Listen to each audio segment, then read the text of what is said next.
que je n'ai pas ce qu'il faut. Non, tu n'as pas ce qu'il faut, ce n'est pas un problème. Ce dont tu as besoin, c'est d'être dans l'atmosphère de quelqu'un. D'être dans l'atmosphère parce que Christ est présent. Amen. Il dit, le verset 20, « Homme, tes péchés te sont pardonnés. » Là encore, il y a une cohérence. Il est malade. Qu'est-ce que la maladie a à voir avec les péchés? On aurait dit, n'est-ce pas, autre chose que ça. Et le verset 21 dit, les scribes et les pharisiens se mirent à raisonner et à dire. Se mirent à raisonner. Vous voyez, ça c'est le travail, n'est-ce pas, des pharisiens. Et même le pharisien, n'est-ce pas, on peut même l'assimiler à ce doute-là. Parce que le doute nous fait raisonner. N'est-ce pas, Thibaut? Le doute me fait raisonner. Mais est-ce que je pourrais? Peut-être que on dirait, c'est pas sûr. Et la virgule, ce n'est pas la volonté de Dieu. Surtout dans le milieu chrétien. Ce n'est pas la volonté de Dieu que Dieu me guérisse. Or que si. Or que si. C'est le ce pourquoi il est venu. Pour que tu sois guéri. Sinon, il serait resté dans son beau palais en train de nous parler à distance. Il serait resté là où il est, confortablement. Mais s'il est venu, c'est parce qu'il a pour but de te guérir. Donc dire que ce n'est pas la volonté de Dieu, c'est dire que Christ, tu es venu pour rien. Tu es venu en vain. Vous voyez, la présence de Dieu. Il enseignait. Et je suis curieux de savoir qu'est-ce qu'il enseignait. Je ne pense même pas qu'il est en train d'enseigner sur la guérison. Hein. Je ne suis pas convaincu qu'il était question de guérison dans son enseignement. Mais pourtant, le simple fait qu'il parlait de la parole, cette parole était là pour guérir. Cette parole était là pour guérir. Amen. Le simple fait de parler de cette parole, elle est là pour guérir. Elle est là pour soigner. C'est-à-dire que tout un chacun se retrouve, n'est-ce pas? Quel que soit le besoin dont nous avons. Je n'ai pas forcément besoin, n'est-ce pas, qu'un passage tombe sur les finances pour que mes finances soient restaurées. Amen. Que ma santé soit restaurée. Je n'ai pas forcément besoin de tomber sur un passage où on dit Jésus guérit. Ça ne veut pas dire que ce passage n'a pas de puissance, non. Que toute parole est là pour guérir. Le simple fait qu'on s'asseye dans sa présence, on est déjà guéri. On dit quoi? Que les pharisiens se mirent à raisonner. Parce que raisonner nous empêche, n'est-ce pas, de pouvoir accéder au système divin. Raisonner nous empêche d'accéder au système divin. Toutefois que nous raisonnons, n'est-ce pas, nous faisons marche arrière, n'est-ce pas, au contact avec le divin. Toutefois que je raisonne, mais pourquoi aujourd'hui? Qu'est-ce qui va se passer d'aujourd'hui qui est différent d'hier? Automatiquement, n'est-ce pas, on est en train de se diriger le sens contraire de l'accès divin. Amen. Amen. Et la Bible dit, qui est celui qui profère des blasphèmes? Qui peut pardonner les péchés si ce n'est Dieu seul? C'est-à-dire que quelque part, les pharisiens ont vu, n'est-ce pas, que ce qu'il est en train de périr, ça ne pouvait que venir de Dieu. Mais ils ont raisonné. Ils se sont dit, mais si, n'est-ce pas, il a fait aux autres, mais j'ai l'impression qu'il n'y a que Dieu seul. Ils ont commencé à raisonner. Raisonner non pas, n'est-ce pas, par rapport à Christ, mais par rapport à ce qu'ils avaient vu. Et très souvent on se dit, mais si ça arrivait chez l'autre, ou le témoignage de l'un, n'est-ce pas, n'est pas forcément, ça n'a forcément rien à voir avec ce que j'attends. N'est-ce pas? Qu'on vienne témoigner ici, que Thibaut vienne témoigner que Dieu m'a béni, que Dieu a restauré quelque chose. Quelqu'un va dire, moi qu'est-ce que son témoignage a à voir avec moi? On raisonne. Ils ont raisonné, n'est-ce pas, sur la scène qui se passait. Amen. Il dit, ils se mirent à raisonner. Raisonner nous empêche d'accéder au miracle. Raisonner, n'est-ce pas, nous éloigne du surnaturel. Et le verset 22. Jésus connaissait leurs pensées. Quelque part, on nous dit, les pharisiens raisonnaient et Jésus connaissait leurs pensées. C'est-à-dire qu'à ce moment-là, n'est-ce pas, Jésus a utilisé aussi, a effectué une activité. Il connaissait. Une activité de connaître. Mais pourquoi à ce moment-là, on nous dit Jésus connaissait leurs pensées et les pharisiens raisonnaient? On a l'impression que raisonner et connaissance sont un peu similaires. que je raisonne et que je connais, on est un peu plus proche. Mais pourquoi à ce moment-là, on dit à l'un qui raisonnait et à l'autre, n'est-ce pas, qui connaissait. Dans d'autres versions, on dit il percevait. Ça veut dire qu'à cet instant, il y avait l'un qui utilisait, n'est-ce pas, sa raison, sa connaissance, les moyens naturels, et un autre qui utilisait les moyens spirituels. Amen. C'est-à-dire qu'à cet instant, Christ, n'est-ce pas, lui-même, il a reçu, il a puisé de l'atmosphère qui était là. Une atmosphère spirituelle. Voilà pourquoi il ne pouvait que nager dans le spirituel. Il a connu leurs pensées, pas simplement parce qu'il était Christ. Non, simplement parce que l'atmosphère lui était déjà propice.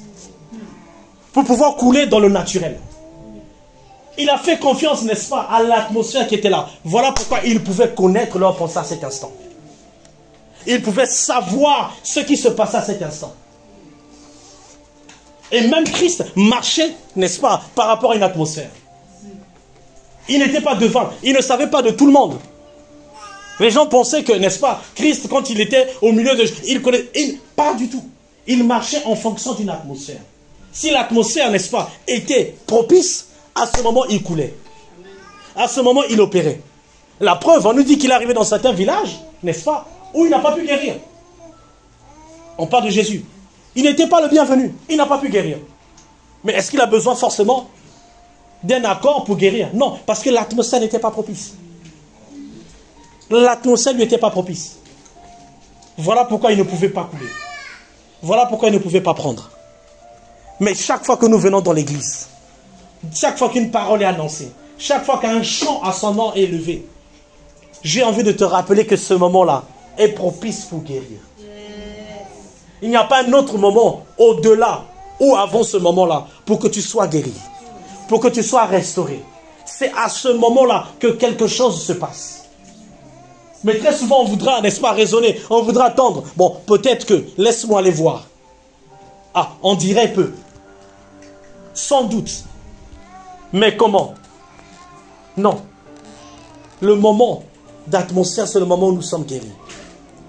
Voilà pourquoi je vais inviter, encourager quelqu'un ce matin. De dire que notre association, non pas parce que nous sommes humains, parce qu'il y a un surnaturel qui a déjà opéré. Et qui dit surnaturel, n'est-ce pas, dit au-dessus du naturel. C'est-à-dire que je suis naturel, et il y a un sur qui est là, voilà pourquoi je suis capable de marcher sur. Amen. Je veux t'encourager ce matin. Que chaque fois que nous sommes dans cette atmosphère, et que ceux qui étaient là le vendredi à Yeshua, dans cette atmosphère, n'est-ce pas, de prière, dans cette atmosphère de guérison, nous avons reçu quelque chose. Oh non, j'ai reçu quelque chose. Voilà pourquoi je veux te rappeler que tu as reçu quelque chose ce jour-là. Ce n'était pas juste un moment habituel, un moment, n'est-ce pas, d'une période d'année. Non, c'était un moment de guérison. Un moment où l'atmosphère était disponible pour chacun. Pour guérir, quelle que soit la situation. Et Jésus connaissait. Il percevait à l'intérieur de lui. Voilà pourquoi en tant que chrétien, pour la petite histoire, nous sommes capables aussi de percevoir par l'Esprit de Dieu. Nous sommes capables, n'est-ce pas, d'éteindre. Parce que très souvent, on est à cheval entre ce qui se passe dans ma tête et ce qui se passe dans mon esprit. Dans ma tête, on me dit, la situation est encore là. Ça fait 20 ans, ça fait 10 ans. Ça fait plusieurs années dans ma tête. Mais à l'intérieur de moi, je perçois que j'ai reçu quelque chose. Je sais que je suis convaincu parce que j'ai reçu une bénédiction. Et la bataille, n'est-ce pas, ça sera toujours dans cette bataille de raisonnement et de connaissance. Ou de percevoir. Jésus, on nous dit qu'il a perçu dans leurs pensées. C'est-à-dire que raisonner, n'est-ce pas, c'est le travail de la pensée. Et percevoir, ce n'est pas le travail de la pensée, c'est le travail de l'esprit. Voilà pourquoi en tant que chrétiens, nous sommes appelés à percevoir. Pour pouvoir inhiber, quels que soient les doutes de la connaissance ou de la pensée. Amen, Marilyn. Amen.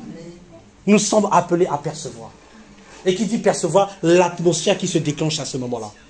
De se dire, mais Seigneur, je ne vois pas un toit qui s'élève. Je ne vois pas quelqu'un commencer à, n'est-ce pas, à léviter. Non. Mais je sais que c'est le moment pour moi de percevoir. C'est le moment pour moi de prendre ma guérison. Seigneur, ces situations, c'est le moment de pouvoir, n'est-ce pas, changer la situation de ma mère. Seigneur, de là où il est, ou de là où elle se trouve, Seigneur. c'est le moment pour moi de percevoir. C'est-à-dire qu'à cet instant, ma maman n'a pas forcément besoin d'avoir la foi. J'ai tout simplement besoin de la porter chaque matin. À chaque occasion que je suis dans cette maison, j'ai besoin de la porter. Parce que je sais que la porter, ma foi va déclencher, quelle que soit la situation. Je n'ai pas forcément besoin, n'est-ce pas, que mon Père soit là présentement. J'ai besoin de la porter à chaque instant. À chaque moment où je suis dans sa présence, je la porte. Et Christ va voir ma foi. Et Christ va parler sur cette maladie qui est là-bas. Amen. Et c'est ce à quoi nous sommes appelés à apprendre. Non pas à raisonner. Vous dites, mais quel bruit font-ils? Pourquoi parlent-ils si fort? Parce que quelque part, nous voulons prendre quelque chose. Vous voyez, les gens, ceux qui ont apporté, n'est-ce pas, ce malade ou ce paralytique, étaient obligés, n'est-ce pas, de pouvoir casser le toit. C'est-à-dire qu'il y a une attitude qui ne doit pas être naturelle. Je ne dois pas être dans une position confortable. C'était inconfortable pour eux, n'est-ce pas, de pouvoir monter. Parce qu'il y avait une porte. Il y avait une entrée principale. Mais cette entrée était empêchée, il y avait trop du monde. Ils ont décidé, bah non, je ne veux pas faire, n'est-ce pas, d'une manière classique. Je ne veux pas aller, n'est-ce pas, comme d'habitude. Je ne veux pas être dans mon confort. Je veux brûler le confort. Je veux brûler ma zone de confort. Je veux faire dans l'atmosphère, dans cette présence, comme jamais je ne l'ai fait avant. Sinon, je veux prier pas comme j'ai l'habitude de prier. Parce que je sais que que Christ doit voir. Voilà pourquoi ils étaient obligés de passer par le toit. Non pas parce que ça les plaisait, mais parce que c'était l'occasion pour eux de prendre. C'était le moment, c'était l'atmosphère propice. Très souvent, on est trop dans notre zone de confort. Trop souvent, on se sent bien. On se dit, ah, ça va bien, donc ça va. Non. Souvent, il faut casser les codes. Non pas que Jésus, mais nous, il est important de savoir casser les codes. De se dire que, Seigneur, je ne viens pas parce que j'ai l'habitude de venir un dimanche. Je ne viens pas parce que je sais que le pasteur va parler. Ou que le pasteur aura, n'est-ce pas, une parole de connaissance. Seigneur, je veux faire quelque chose d'inconfortable pour moi. Seigneur, je veux prier comme jamais je n'ai prié dans ma vie. Seigneur, je veux faire quelque chose, non pas pour attirer le pasteur, mais pour que Christ voie. Pour que quelque chose change dans ma vie. Voilà pourquoi je refuse d'être dans ma zone de confort. Je refuse de faire comme d'habitude. Je refuse que chaque dimanche soit comme un dimanche habituel. Non. Non, je refuse l'habitude. Voilà pourquoi chaque instant, à chaque moment où je vais dans la présence, Seigneur, chaque parole que tu vas élever, Seigneur, je veux tout prendre de toi. Je veux tout prendre de toi.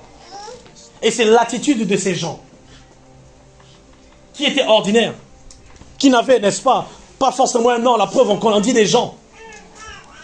Mais parce qu'ils se sont comportés d'une manière, n'est-ce pas, non conforme, que la Bible est obligée de leur témoigner. La Bible était obligée, n'est-ce pas, de parler d'eux. Parce qu'ils ont fait, n'est-ce pas, ce qui était inconfortable. Pour gagner Christ. Pour avoir la solution dont ils avaient besoin. Pour avoir le miracle, la guérison. Ils se sont dit, ce dimanche, je refuse. Que Christ en aille comme ça. Sans que je ne puise. Sans que je ne mange de sa parole. Sans que je dise, Seigneur, je refuse. À chaque dimanche, à chaque moment, n'est-ce pas, de culte. Je refuse de repartir de la même manière que je suis arrivé. Hey! Christ voit leur foi. Parce qu'ils ont, n'est-ce pas, posé un acte qui n'est pas confortable. Ils n'ont pas posé un acte qui n'est pas standard et classique. Ils n'ont pas posé, n'est-ce pas, un acte qui était tout simplement de venir s'asseoir et écouter. Non. Ils ont dit, on refuse. On ne peut pas repartir avec ce lit. On emmène tout. Je refuse de repartir avec ce lit. Amen. Amen. Amen. Est-ce que je parle à quelqu'un ce matin? Est-ce que je parle à quelqu'un ce matin? Est-ce que j'encourage quelqu'un ce matin? De se dire que je refuse. Je refuse de repartir de la même manière que je suis arrivé. Je refuse, n'est-ce pas, d'être spectateur. Ou spectatrice. Je refuse d'être dans la convention, dans le normal. Pour moi d'être à l'église. Je refuse de tout simplement m'asseoir. Non, je veux que chaque parole, chaque atmosphère, chaque moment me soit propice et avantageux. Et la Bible dit quoi? Que Christ a vu. Christ a vu leur foi. Parce qu'ils étaient convaincus. Ils étaient persuadés que Seigneur, je refuse. Amen. Et c'est ça notre attitude. C'est ça notre attitude. À chaque instant que nous sommes dans la présence de Dieu. Seigneur, je refuse de repartir de la même manière que je suis arrivé. Voilà pourquoi il faut toujours, ayant des attentes de Christ. C'est comme quelqu'un dit, mais il est tellement occupé. Je discutais avec un monsieur, il dit, mais Christ, il a tellement le monde à s'occuper, mais pourquoi vais-je le déranger encore? Comme si Christ ou Dieu était un homme comme moi. Il dit, tu as raison. Aussi longtemps que tu vois Dieu comme un homme, c'est sûr qu'il est débordé. Tu as totalement raison. Si tu vois Dieu comme un homme, tu as parfaitement raison. Ce que tu dis est vrai. Et je n'ai rien à rajouter. Comme ces pharisiens qui ont vu Dieu, qui ont vu Christ comme un homme. Voilà pourquoi ils ne pouvaient rien prendre. Ils ont vu, ah ben, si un homme ne peut pas faire ça, donc pourquoi vais-je voir Christ, n'est-ce pas, comme quelqu'un qui peut changer ma situation? Et je disais que tu as totalement raison. Et là, n'est-ce pas, si on était dans un examen, je te donnais 20 sur 20. Tu as toute la note. Christ est un homme, donc il est débordé, il a trop de sujets. Il a tellement à faire qu'il est débordé. Tu as raison. Mais malheureusement, ce n'est pas comme ça que je vois Christ. Il n'est pas un homme comme moi, qui puisse être débordé, qui puisse ne pas avoir le temps. Mais il est Dieu. C'est-à-dire qu'il est hors du temps. Il n'est pas affecté par le temps. Voilà pourquoi il n'a pas d'âge. Il n'est pas temporel. On ne peut pas mettre Dieu dans le temps. Amen. Et c'est cette attitude, c'est cette pensée qu'on doit être renouvelée. Il dit, ils voyaient leur pensée. Parce qu'ils voyaient Christ comme un homme. Ils voyaient Christ, n'est-ce pas, comme un personnage d'histoire. Comme quelqu'un qui a vécu sur terre comme mon grand-père avant moi. Éventuellement, s'il est mort comme mon grand-père, donc son histoire s'arrête là. Un début à 0 ans et 33 ans à sa fin. Mais non, ce n'était qu'une partie de qui il était. Et Dieu merci que son tombeau est vide. Et je suis convaincu que si je vais, n'est-ce pas, retrouver quelques traces des restes de mon grand-père, ce qui est normal, mais pour Christ, il n'y a aucune trace de lui. Et ça me réconforte. Ça me réconforte. D'aller retrouver les traces de mon grand-père et non de Jésus. Amen. Ce renouvellement, Jésus a vu, il a connu dans leurs pensées. Parce que ce qui nous prive, ce qui nous empêche, n'est-ce pas, de pouvoir prendre, c'est notre pensée. De qui Jésus est capable. De ce qu'il est capable de faire. De comment je le perçois. Est-ce que je le vois comme un homme débordé, qui n'a pas le temps? Ou je le vois éventuellement comme celui qui a la solution à ma situation? Et ces situations actuelles dans lesquelles je veux que cela change. Pour ma famille, pour mon avenir, pour ma santé, pour quelle que soit la situation dans laquelle je traverse. Les gens avaient la foi. Voilà pourquoi le pasteur peut se lever pour prier pour quelqu'un. Non pas parce qu'il demande à la personne, est-ce que tu as la foi? Oui. À combien de pourcents? Quel est ton score avant que je ne prie pour toi? Non. Tout simplement parce qu'il y a une atmosphère qui est là. Et on est conscient de cette atmosphère. Voilà pourquoi on peut prier pour quelqu'un. Voilà pourquoi on peut élever nos voix pour quelqu'un. Voilà pourquoi, n'est-ce pas, on peut faire taire les œuvres du diable dans la vie de quelqu'un. Parce que nous sommes conscients de ce qui se passe à l'instant. De ce que Christ est capable de faire à cet instant même que nous prions. Amen. Et c'est ce renouvellement-là. Jésus connaissait leurs pensées. Parce qu'il voyait en Jésus un homme incapable de pouvoir opérer. Parce que quelqu'un voit en Jésus, il est mort, il a 33 ans. Il avait 33 ans. Donc qu'est-ce qu'il peut faire aujourd'hui? S'il n'a pas pu faire quand il avait 33 ans, ce n'est pas 1000 ans, 2000 ans, 3000 ans après moi qu'il sera capable de faire. Parce qu'éventuellement, mon père ou mon oncle, n'est-ce pas, ou mon arrière-grand-père est capable de faire, il est décédé. Mais Jésus, lui, est capable. Amen. Amen, très cher. Amen. Jésus est capable. Non pas par habitude. Non. Non pas parce que j'ai l'habitude de venir m'asseoir à l'église ou j'ai déjà écouté l'évangile. Non. Je veux qu'à ce moment, à cet instant, qu'une situation opère. Voilà pourquoi je viens comme ces gens-là. Non pas d'une manière, n'est-ce pas? Ils pouvaient venir là devant la porte et il n'y avait plus. Et des chrétiens auraient dit, c'est la volonté de Dieu que je ne rentre pas dans cette maison. Non, Dieu a déjà tout orchestré. Ben, la preuve, il ne veut pas que je sois guéri. La porte n'est pas grande ouverte pour moi. Il y a tellement de monde. Donc pourquoi vais-je, n'est-ce pas, aller forcer le destin ou la volonté de Dieu? À la prochaine fois. Au prochain meeting. Au prochain dimanche. Si Dieu, n'est-ce pas, ben, aujourd'hui il est un peu occupé. Je n'ai pas ressenti. Donc au prochain dimanche, non. Non. C'est dans l'inconfort que notre foi, n'est-ce pas, se manifeste encore plus. C'est dans l'inconfort, quand on quitte notre zone de confort. Quand on se dit, Seigneur, aujourd'hui, ce dimanche, que ce dimanche, je ne veux pas que ce dimanche ressemble à tous les dimanches que j'ai vécu. C'est ta prière. Et pourtant, tous devant Jésus n'ont pas tous vécu la même scène. Ils étaient tous devant Jésus. Mais chacun n'était pas dans la même attente. Chacun n'était pas, n'est-ce pas, dans le même flot. Tous dans la présence de Dieu. Amen. Il est important de toujours se dire, Seigneur, je vais dans ta présence pour prendre. Je refuse de repartir de la même manière que je suis arrivé. Seigneur, je refuse. Un choix que je fais de refuser, de ne pas être dans le confort de ma maladie. Non, pas de la maladie. Parce que ça ne t'appartient pas. Ce n'est pas ma maladie. Comme quelqu'un dit, ah non, c'est la toute petite histoire hier, j'étais avec une famille, et donc on travaillait, et donc il y a le monsieur et sa femme, qui disaient, bah nous, dans ma famille, il y a des maladies ancestrales depuis, ils ont pu me retracer depuis 1945, le premier cas de maladie. J'ai dit, wow, 1945, le tout premier cas de maladie, que les médecins ont détecté. Et qu'effectivement, ils étaient conscients. Et donc, elle disait, c'est la dame, la femme du monsieur, que bah, dans ma famille, c'est ça, et donc je ne serais pas surprise un jour de mourir de ça. Parce que personne n'a échappé. Et donc, j'ai attiré son attention. J'ai dit, ok. Et donc, tu es d'accord que tes enfants meurent de ça, tu seras heureuse? Ah, ça a attiré son attention. Et s'il dit, ah ok, c'est vrai, j'avais pas pensé à mes enfants. Je dis, effectivement, toi tu es prêt à mourir, hein, c'est pas de souci. On venant t'enterrer comme on fait d'habitude. Hein. Un cimetière de plus, c'est pas grave. Mais est-ce que ça te ferait plaisir, dans cette même lignée, que tes enfants que tu vois aujourd'hui puissent souffrir d'une quelconque maladie, encore bien plus grave que celle que tu penses, à laquelle tu souffres? Elle a dit non.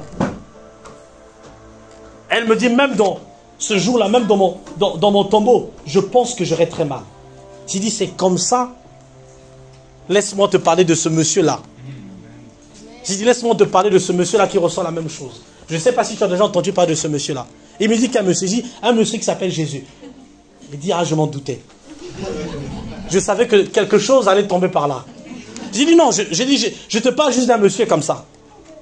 Il dit, il est capable de changer. Il est capable de changer. Et c'est comme ça qu'on s'est arrêté. Une petite parenthèse. Vous voyez, c'est dans cette attente-là que souvent quand on voit Jésus comme un humain, comme quelqu'un qui est occupé, qui n'a pas sa volonté, surtout de guérir, surtout dans la situation à laquelle tu traverses, qu'on pense que Dieu, n'est-ce pas, est heureux quand on traverse. Est heureux, n'est-ce pas, comme cette dame, j'ai dit, ça te ferait plaisir dans ta tombe de savoir que tes enfants souffrent de cette maladie? Elle m'a dit non. Et j'ai dit, mais éventuellement, Christ aussi pareil. Que ça ne le réjouit pas quand nous traversons des situations difficiles. Il n'est pas heureux dans son confort, comme quelqu'un pourrait dire, lui il est heureux là-bas, il n'a pas d'inflation, tout va bien. Et puis, un ami qui m'envoie un SMS, un message, il dit en ce moment, quel est le taux au ciel? Il dit, vous les chrétiens là, il dit, quel est le taux au ciel? Parce qu'il y a l'inflation, donc donne-moi le taux au ciel. J'ai dit, au ciel, on n'a pas besoin de taux. Tout va bien, tout est stable. Tout est stable, donc rassure-toi. Et me dit, en tout cas, soutiens-moi dans ta prière. Si jamais tu vas le dimanche à l'église. C'est un non-chrétien. Et il aime bien m'attaquer les matins. Surtout à l'approche de dimanche. Il aime m'envoyer des messages. Ça va, au ciel là-bas, tout va bien? Il y a une assemblée aussi, comme ça s'est passé ici. En ce moment, quel est le taux? Tu peux me donner le taux du ciel? Et très souvent, je dis, t'inquiète pas. Tout va bien, tout est stable. Laisse-moi te donner les bonnes nouvelles. Maintenant, pour anticiper, c'est moi qui l'envoie un message. Dis-lui, t'inquiète pas. En ce moment, l'Assemblée céleste est en train de se passer. Et donc, je suis en train de partir dimanche pour aller prendre les décrets qui vont influencer cette terre. Et il me dit, je serai impatient que tu me donnes les décrets. Amen. Donc, c'est une manière de dire que soyons renouvelés dans notre pensée. Soyons renouvelés dans notre pensée.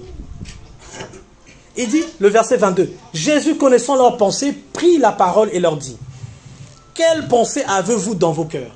Quelle pensée? Quel raisonnement? Le verset 23, c'est Jésus qui dit, lequel est le plus aisé de dire, tes péchés te sont pardonnés, ou lève-toi et marche? Je me suis posé la même question. Entre les deux, lequel est le plus aisé pour moi, pragma, entre dire, n'est-ce pas, à mon frère, tes péchés te sont pardonnés, ou lève-toi et marche? Entre ces deux questions, j'ai envie de dire la question la plus simple. La question la plus aisée. N'est-ce pas? Lève-toi et marche. Quelqu'un va dire, mais je sais que ce serait plus difficile parce que ça ne dépend pas de moi. Donc tes péchés te sont pardonnés. Au moins, je ne sais pas de quel péché il s'agit. Je veux dire, tes péchés te sont pardonnés. Et je sais que lève-toi et marche, ça dit qu'il faut que Barbara voie. Il faut qu'il ait un témoin oculaire. Que quelqu'un dise, effectivement, ta parole a eu effet. Et regardez le verset 24. Or, afin que vous sachiez que le Fils de l'homme a sur terre le pouvoir de pardonner, les péchés, je te l'ordonne, dis au paralytique, lève-toi, prends ton lit et va dans ta maison. C'est-à-dire que, n'est-ce pas, Christ est là. Un raisonnement, n'est-ce pas, vis-à-vis de la guérison. On est dans la guérison. C'est-à-dire que, n'est-ce pas, nombreux pensent que pour être guéri, n'est-ce pas, il faut d'abord que je commence à confesser tous mes péchés. N'est-ce pas? Parce que l'on parle de guérison. Lève et marche parce qu'on est face à une guérison, on est face à, n'est-ce pas, un obstacle, un handicap. Mais Christ dit, quel est le plus aisé? Entre dire à quelqu'un, tes péchés te sont pardonnés, et puis on passe au prochain, et on passe ainsi de suite, ou dire à la personne, lève et marche. Et Christ dit que j'ai le pouvoir de pardonner les péchés, n'est-ce pas? Et il continue, il dit, je te l'ordonne, dit au paralytique, prends ton lit et va dans ta maison. C'est-à-dire que quand Christ opère le miracle dans ta vie, quand Christ, n'est-ce pas, opère la guérison dans ta vie, ça veut dire que la guérison, n'est-ce pas, est la manifestation, n'est-ce pas, du pardon que Dieu t'a déjà accordé. Je vais encore répéter. C'est-à-dire que là où tu penses te culpabiliser, et là je veux parler à ta pensée. Je veux parler, n'est-ce pas, à ce doute-là. De se dire, mais je pense que je ne suis pas qualifié, n'est-ce pas, pour recevoir la guérison. Je pense que je ne prie pas assez. Ou ce matin, je n'ai peut-être pas prié pour cette guérison. Et je pense qu'à cet instant, je ne suis pas éligible. Laisse-moi te rappeler que Christ, n'est-ce pas, n'a pas forcément besoin de te dire à l'instant T, n'est-ce pas, quand le pasteur vient prier pour toi, quand il dit que Christ te bénit, que tu es guéri, c'est-à-dire qu'à l'instant, il y a déjà ce pardon de péché qui est déjà inclus dans la guérison.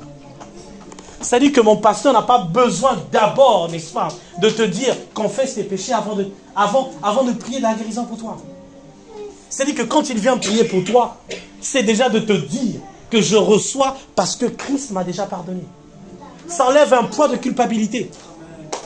Ça enlève un poids de culpabilité dans ta tête. Ça enlève, n'est-ce pas, quel que soit le fardeau de se dire, mais je pense que ce dimanche-là, je n'ai pas assez prié pour recevoir la guérison. Amen. C'est-à-dire que ma guérison est intimement liée avec le pardon que Dieu m'accorde. Et ma question pour toi ce matin, est-ce que tu penses que Christ t'a assez pardonné pour te bénir? Est-ce que penses-tu que la situation ou la culpabilité que tu as est plus grande que la guérison que Dieu doit te donner? C'est-à-dire que si la guérison, si la culpabilité, n'est-ce pas, est plus grande, est plus intime, plus immense, plus importante que la guérison, ça veut dire que Christ, n'est-ce pas, est aussi bas et incapable par rapport à la culpabilité que tu penses avoir. Par rapport aux problèmes qui persistent. Amen. Voilà pourquoi je vais encourager quelqu'un. Et le verset 25, on lui dit, à l'instant, il se leva. Et leur présence, il prit leur lit, lequel était couché, et s'en alla dans sa maison. À cause de ces gens-là, qui ont, n'est-ce pas, agi d'une manière non traditionnelle, non classique, qui se sont dit, Seigneur, je ne viens pas juste pour moi, je viens pour ma famille. Seigneur, je viens pour mon avenir. Je viens, n'est-ce pas, pour mes enfants. Seigneur, je viens pour tout ce qui me concerne. Voilà pourquoi je refuse d'adopter une attitude normale, traditionnelle comme d'habitude, d'être là chaque dimanche. De se dire, ben, le pasteur aura un nouveau message. Je refuse d'être dans cette convention, dans ma zone de confort. Je refuse que chaque dimanche soit le même que les autres dimanches. Et les gens avaient pris cette attitude, de se dire que je refuse. Dans leur intimité, avant de venir, ils se sont dit, quel que soit l'obstacle, je refuse d'être dans ma zone de confort. Je veux prendre ce dimanche-là. Et je veux me lever et aller dans cette guérison. Je veux marcher dans cette guérison. Je veux marcher parce que j'ai déjà reçu. Je ne veux pas me comporter parce que le prochain dimanche qui viendra, je serai encore là. Non, je veux que chaque dimanche soit une opportunité, soit une occasion pour moi, n'est-ce pas, de pouvoir prendre ma guérison. Et Jésus voit cette foi en tout un chacun. Jésus voit cette foi en tout un chacun. Et laisse-moi te rappeler, quelle que soit la forme de culpabilité que tu pouvais avoir, cette culpabilité n'est pas plus grande que la guérison de Jésus. Ça ne peut pas être plus grand que la guérison de Jésus. Amen. Ce matin, quelqu'un est guéri. Non pas parce qu'il est éligible, non. Parce que nous sommes là ensemble. Parce que nous avons prié. Parce que nous sommes capables de prier les uns pour les autres. Quelqu'un est guéri. Non pas parce qu'il est meilleur, non. Parce que l'atmosphère de guérison est déjà présente. Parce qu'il y a un enseignement, la parole de Dieu est là pour guérir. Voilà pourquoi tout malade, toute forme de maladie, ce matin se doit de partir. Toute forme de maladie se doit de disparaître. Toute forme de zone de confort se doit de disparaître. Voilà pourquoi je refuse que chaque dimanche soit les mêmes. Je refuse que le message du dimanche me passe des oreilles, n'est-ce pas? Comme une passerelle, comme un courant d'eau qui passe. Et en attendant le prochain dimanche. Non. Je veux que chaque dimanche, quand le pasteur ou quiconque se lève pour prêcher, pour apporter, Seigneur, je veux prendre ça et partir avec. Je ne veux pas juste remplir un cahier. Non. Non, je refuse ces zones de confort. Je refuse que le pasteur parle et que ça me passe. Et que le prochain dimanche, je reviens comme si rien ne s'était passé avant. Non. Je veux que cette parole, n'est-ce pas, m'accompagne toute la semaine. Je veux que chaque minute, chaque moment, chaque mot, chaque phrase, chaque virgule qu'il a prononcée puisse m'accompagner, non seulement aujourd'hui à cet instant, et même, n'est-ce pas, toute la semaine, jusqu'à mon prochain. Jusqu'à la prochaine parole que je vais recevoir. Jusqu'à la prochaine rencontre de Jésus. Je veux que chaque parole m'accompagne. Je ne veux pas que ce soit pareil. Je ne veux pas, n'est-ce pas, que je rentre, n'est-ce pas, dans cette forme d'accoutumance. Dans cette forme d'habitude. En tant que chrétien, on va à l'église. Non. Les pharisiens aussi, ils connaissaient la parole. La preuve, ils étaient là. Ils n'étaient pas dans une boîte de nuit. Hein. Ils n'étaient pas avec un DJ. Ils étaient avec Jésus parce qu'ils connaissaient. Ils savaient quand Jésus parlait, n'est-ce pas, de Isaïe. Parce que, excusez-moi, il n'y avait pas encore le Nouveau Testament. C'était la Torah qui était là. Donc quand il enseignait Exode, il enseignait Genèse, que les pharisiens, les docteurs de la loi connaissaient. Mais pourtant, ils n'étaient pas touchés. Et pourtant, c'était normal pour eux d'habitude. C'était comme habituellement faire. Mais ce jour-là, à cause, n'est-ce pas, des gens qui ont décidé de ne pas faire comme d'habitude, la main de Dieu s'est manifestée. Amen. Voilà pourquoi je veux t'encourager ce matin. Que cette parole qui est levée t'accompagne. Dirige tes pas, quelle que soit la guérison dont tu as besoin, quelle que soit la situation dans laquelle tu traverses, quelle que soit la dépression, quelle que soit, n'est-ce pas, la frustration. Laisse-moi te dire que cette parole est capable de restaurer. Ce n'est pas ma parole. Ça ne vient pas de moi. Ça vient de Jésus. C'est sa parole qui a été élevée ce matin, qui est capable de toucher la vie de quelqu'un. Parce que nous avons décidé ce matin, Seigneur, je refuse, quelle que soit la fatigue, de rester à la maison, d'être dans ma zone de confort. Seigneur, je refuse, quel que soit, n'est-ce pas, le dimanche, d'être dans un terrain de golf en train de jouer. N'est-ce pas? Ou en train de faire quelque chose qui puisse être important. Qui puisse être peut-être meilleur. D'un point de vue, n'est-ce pas, temporel, à ce moment, il y a une urgence. Je préfère être à cet endroit que, quand ta possibilité me le permet. Ah, je vais faire, prochainement je pourrai. Non, chaque instant, chaque moment d'atmosphère, c'est avantageux pour toi et moi. C'est avantageux pour ma famille que je vienne prier. C'est avantageux que quand le pasteur élève toute parole, que ça m'accompagne dans ma semaine, que ça me protège durant, n'est-ce pas, cette semaine, contre toute forme d'accident. Et un homme de Dieu, un pasteur que j'apprécie bien, il disait que, imaginez si Dieu nous relatait toutes les choses qu'on devrait éviter dans la semaine. Il dit que je serai le premier à ne plus quitter la maison de Dieu le dimanche. Je vais rester dans cet endroit.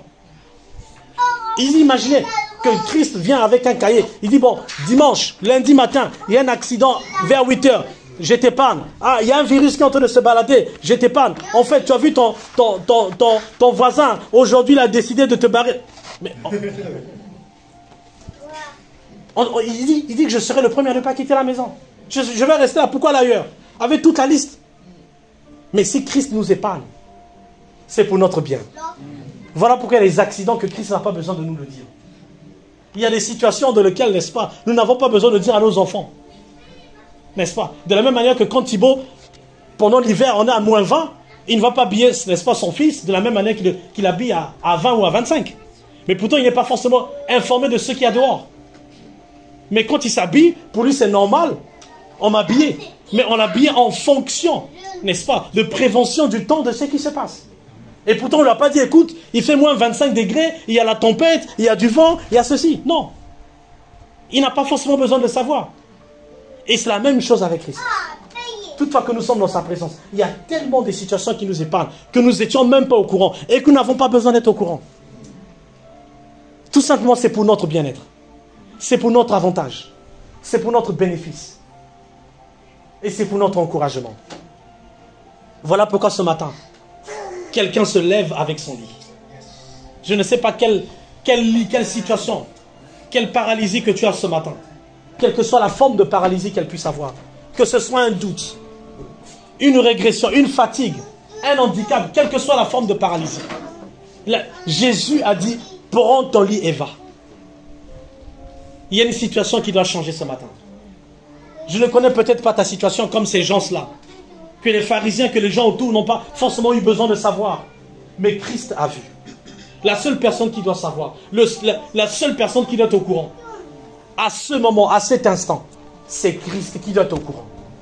Qui doit savoir le pourquoi tu es venu dans sa présence et de prendre. Le pourquoi tu as décidé que Seigneur, je veux, regarde cette situation dans laquelle qui perdure. C'est Christ qui doit savoir. Parce qu'il est capable de changer. Parce qu'il est la solution. Il est l'alpha et l'oméga. C'est lui seul qui doit être capable, qui doit être au courant. Parce qu'il est capable de changer la situation. Mais nous sommes capables, n'est-ce pas, de pouvoir prier pour les uns les autres. Voilà pourquoi nous sommes là ce matin.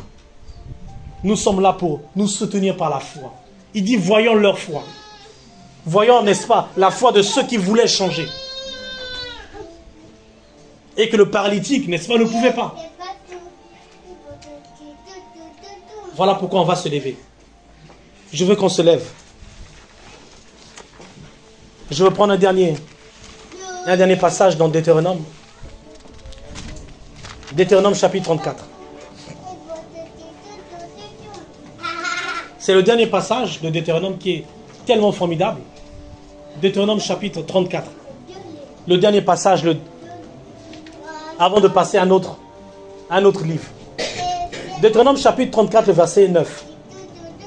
La Bible dit, Josué, fils d'un homme, était rempli de l'esprit de sagesse, car Moïse avait posé ses mains sur lui. Les enfants d'Israël lui obéirent et se conformaient aux ordres que l'Éternel avait ordonnés à Moïse. C'est-à-dire qu'à ce moment-là, Moïse est décédé. Moïse, n'est-ce pas, passe le flambeau. Et donc on nous dit, n'est-ce pas, que Josué était celui-là, n'est-ce pas, qui devait diriger, qui devait aller au-delà. Il dit, il y avait imposition des mains. Et ils se sont, n'est-ce pas, tenus. Et la Bible dit plus tard que Josué et le peuple ont commencé à se tenir. Parce qu'il a vu, n'est-ce pas, que les mains de Moïse pouvaient bénir, changer, transformer quelqu'un. Voilà pourquoi, n'est-ce pas, Josué tout au cours après. La Bible dit quoi? Avant chaque bagarre, il pouvait se tenir les mains. Voilà pourquoi je vais t'inviter ce matin. Je veux que tu tiennes la main de ton frère à côté. Je veux que tu ailles prendre quelqu'un. Que vous vous tenez. Il dit, l'esprit de sagesse était sur Josué. Parce que Moïse, n'est-ce pas, avait tendu les mains. Et quand on suit, n'est-ce pas, la suite de Josué, et donc, Deutéronome 24, on est à la suite, la Bible nous dit, de le verset 2, le verset 1, autant pour moi. Après la mort de Moïse, serviteur de l'Éternel, l'Éternel dit à Josué, fils d'un homme, serviteur de Moïse. C'est-à-dire qu'à ce moment-là, quand, n'est-ce pas, Moïse a imposé les mains, se sont tenus avec Josué, Dieu n'était pas forcément manifesté. Mais c'est la suite, qu'on nous dit quoi, que Dieu s'est manifesté à Josué. Et regardez la suite. Moïse, mon serviteur, est mort. Maintenant, lève-toi, passe ce Jourdain, toi et tout ce peuple, n'est-ce pas, pour entrer dans le pays que j'ordonne aux enfants d'Israël. Le verset 3. Tout le que tu fouleras, la plante de votre pied. Et pourtant, le transfert était sur les mains. Mais la bénédiction s'est manifestée sur tout le corps. La bénédiction, n'est-ce pas, a touché tout l'être, tout l'environnement. Il dit, tout ce que tu fouleras sur tes pieds. Il dit, je vous le donne comme je l'ai dit à Moïse. Je veux que nous soutenons. Que les mains de ton frère que tu tiens, ou de ta sœur, je veux que tu commences à élever ta voix. Je veux que tu commences, que tu fais cette prière après moi. Seigneur Jésus, ce matin, ta parole élevée est là pour guérir. Seigneur, comme Josué, avec Moïse, se sont tenus les mains. Seigneur, voici la main de mon frère. Voici la main de ma sœur. Seigneur, je parle au travers ta parole et ton atmosphère. Seigneur, tu connais la situation de ma sœur. Seigneur, tu connais la situation de mon frère. Au travers ce point de contact, je parle sur sa vie. Je parle sur sa vie. Comme Josué. Seigneur, toute une famille dépend de lui. Seigneur, comme Josué, il y a un pays qui lui est destiné. Voilà pourquoi je déclare guérison sur sa vie. Je déclare bénédiction sur sa vie. Je déclare, quel que soit l'handicap, quel que soit le doute dans ses pensées, quels que soient les obstacles, au son de ma voix, je déclare au travers ses mains, liberté, guérison, bénédiction, au nom de Jésus, au nom de Jésus. Commence à parler sur ton frère. Je veux que tu parles sur ses mains, que tu déclares au nom de Jésus qu'il y a un transfert, comme Moïse qui a transféré la bénédiction, comme Moïse qui a transféré une sagesse. Seigneur, un transfert de guérison. Seigneur, un transfert de bénédiction.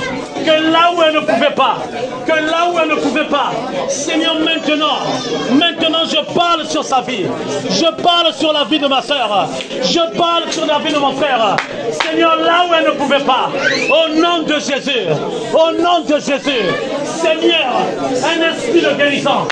Seigneur, là où il y avait besoin de sagesse, je déclare au nom de Jésus Que ma soeur ce matin est bénie. Que ma soeur ce matin est guérie. Seigneur, là où il y avait l'oppresseur, là où il y avait, Seigneur, quelle que soit la frustration, quel que soit l'obstacle, là où il y avait ralentissement, je déclare au son de ma voix, Seigneur, maintenant, comme ces gens-là, Seigneur, qui ont mené leur ami, Seigneur, Seigneur, maintenant, j'apporte mon main au Père éternel, j'apporte mon frère et ma soeur devant toi, Seigneur, que ma foi agisse maintenant, que ma foi agisse maintenant, Seigneur, au nom de Jésus. Yeka Santa Yalaba, Yeba Gadaba, Yevo Santa Yalaba, Yevo Santa Yalaba.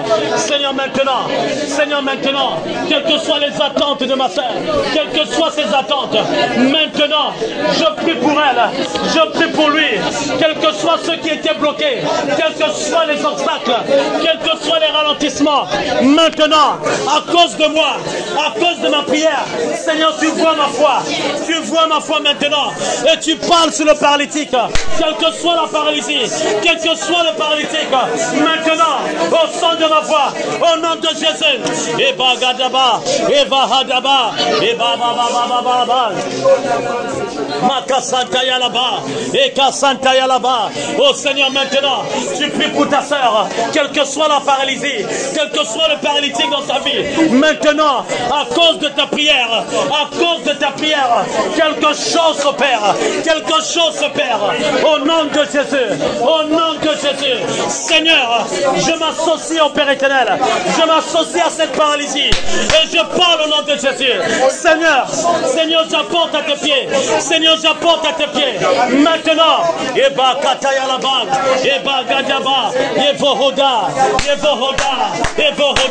Seigneur, au nom de Jésus, je refuse que ma soeur reparte avec cette paralysie. Seigneur, je refuse que ma soeur, au Père éternel, reparte dans cette condition. La famille de mon frère, au Père éternel, je parle dans sa famille. Eba Gadaba, Eba Hada, Eba Baba, Mama, Eka Santa Yalaba, Eba Hada, Eka Santa Yalaba, là où merci, Eka Santa Yalaba, Seigneur, merci, je parle dans la là où il y avait la paralysie, nous nous opposons contre cela au nom de Jésus. Là où c'était empêché, là où c'était bloqué, au nom puissant de Jésus, nous débloquons cela maintenant au nom de Jésus-Christ. Merci pour ce matin, merci Seigneur pour ce matin, merci Saint-Esprit pour ce matin, merci Saint-Esprit maintenant la paralysie au Père éternel, quel que soit le doute au Père éternel. Seigneur, merci. Au nom de Jésus. Yevo Santa Katayalaba.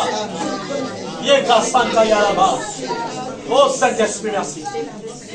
Yevo Santa Yalaba. Oh Seigneur, merci. Yevo Santa Katayalaba. Yevo Santa Yalaba. Seigneur, merci.